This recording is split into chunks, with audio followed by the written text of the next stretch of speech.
Let's talk a little more about self-love. And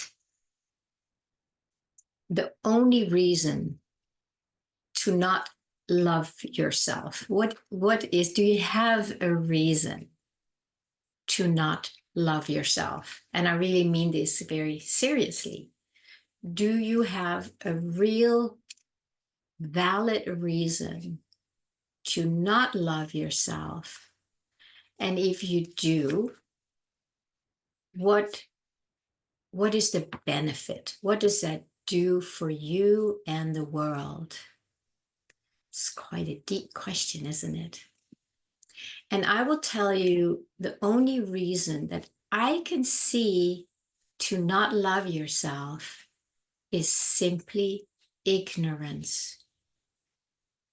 It's ignorance. It's ignorance of knowing who you are, of what is true, of what the world is made of, because it is all love, but we do not know that. We have been so programmed to focus away from that and to believe that we are unlovable.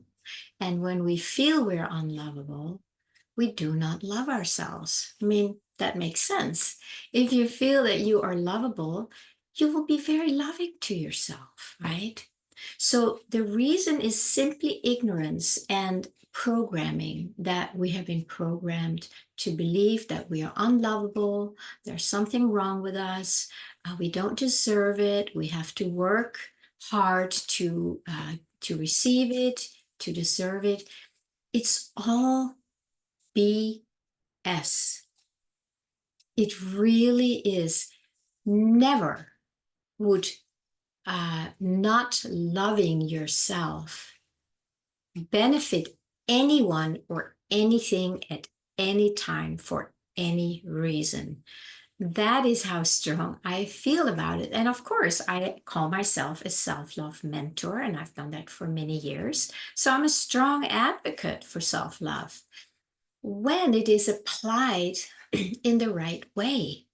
It's not something where you take off as a separate sense of self and you are fully disconnected from the love, and then you have to do things for yourself that seem loving, that seem very selfish, because it is the separate sense of self that is doing something that really is disconnected from the love that we are.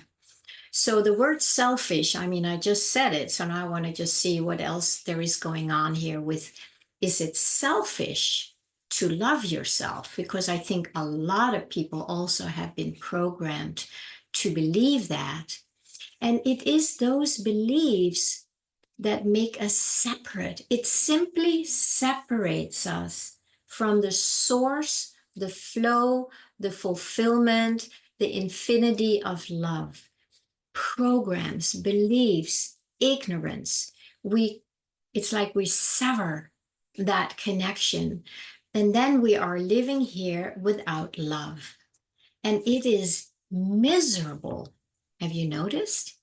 I lived like that most of my life, hating myself, criticizing myself, doubting myself, feeling ashamed about myself. On it went. It was just this inner churning of discomfort. And maybe I had it more than most people. And that's why I ended up becoming a self-love mentor, or calling myself that, because I know that we always, whatever we teach is what we need to learn the most. So that was definitely true for me. Things have shifted now. So I'm in a different expression now. But the self-love is so important. You cannot fully wake up if you are not including everything that you are in that love. If you exclude any part of you, you are separate from the divine, you're separate from the oneness, and you live in duality. And when we live in an as duality, we're not awake. That is the lack of awakeness. That is a program that we live in. And we need to maybe learn to be deprogrammed. And I have a very easy way, and great solution for that. And the way we deprogram ourselves from not loving ourselves is taking certain steps. I did create something called the ALL formula, ALL.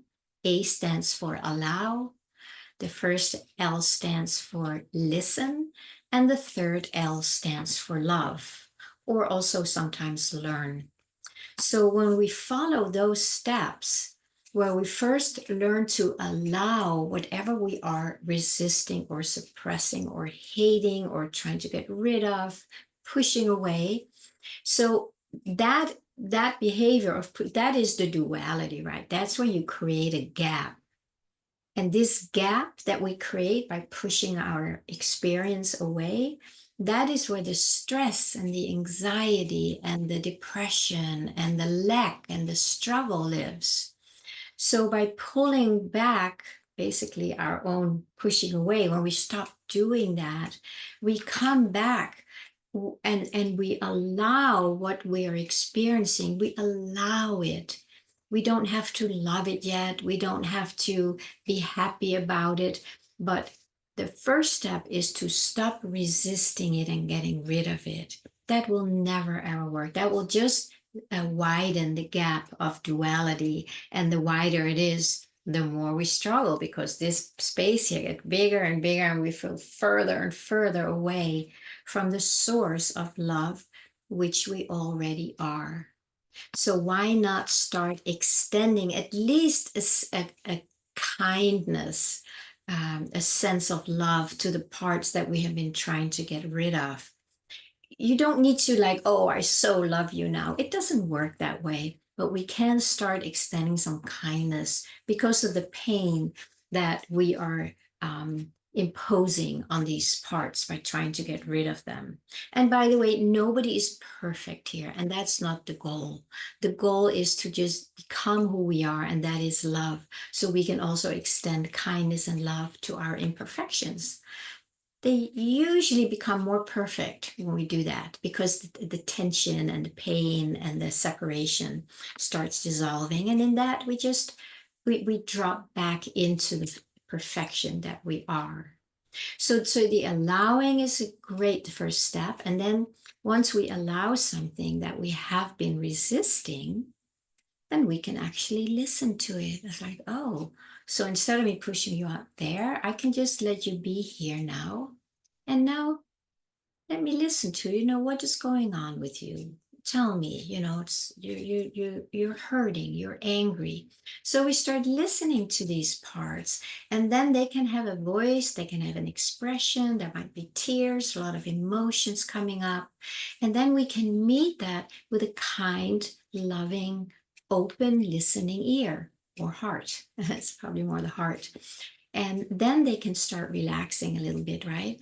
And then there's the gap gets smaller, the separation diminishes. And then we can actually go, wow, that sounds really, really tough, but you've been going through these parts of ourselves. And instead of making them wrong for it, then we can start extending kindness and love in a whole new way. And that's many times also where tears can come out, because finally these parts are receiving what they have been longing for, what they have been missing their whole life.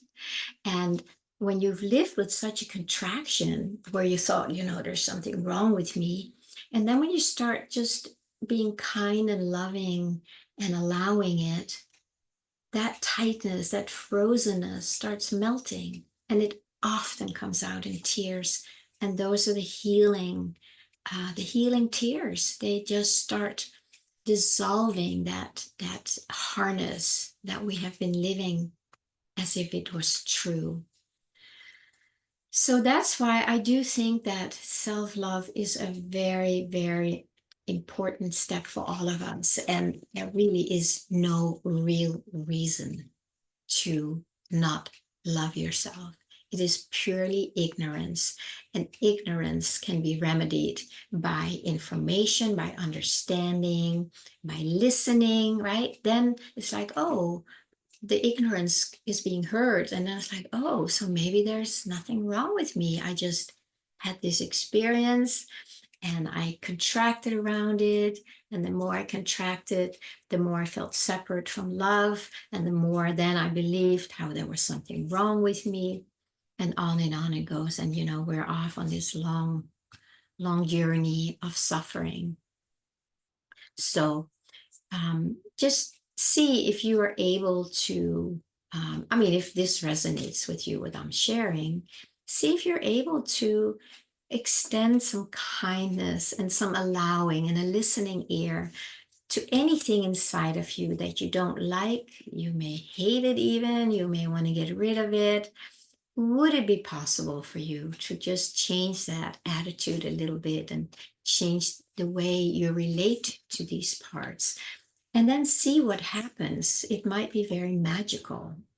And once we do that, then we start living more in the flow that has been waiting to live itself as us and through us. And that flow is our fulfillment and our joy and our expression and expansion that we came here to experience.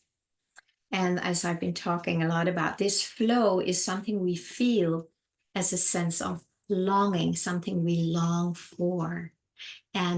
But as long as we're contracting around because we don't love ourselves, and I shouldn't want that, and in the churches, you're not supposed to want that, and it's Buddhism, you're not supposed to have desires or whatever. Just leave all that. That does not quite relate to what I'm talking about. I'm talking about a natural expression of the divine that wants to come through. It's knocking on the door saying, hey, can I come in or can I come out? Just let me be felt, let me be experienced, and I'll do the rest. So the more we love ourselves, the more we also love this flow that wants to come through.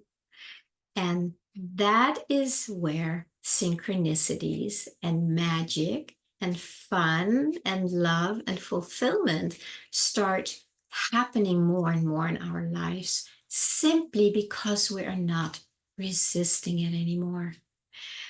The more I have been doing this work for so many years, and then the past many months to really this longing, right? It's like it is such a gem. And it's just when we really learn to live in and as that, life changes. We are not getting in the way of this wave of longing, this wave of the divine that comes through. We are just not trying to block it anymore.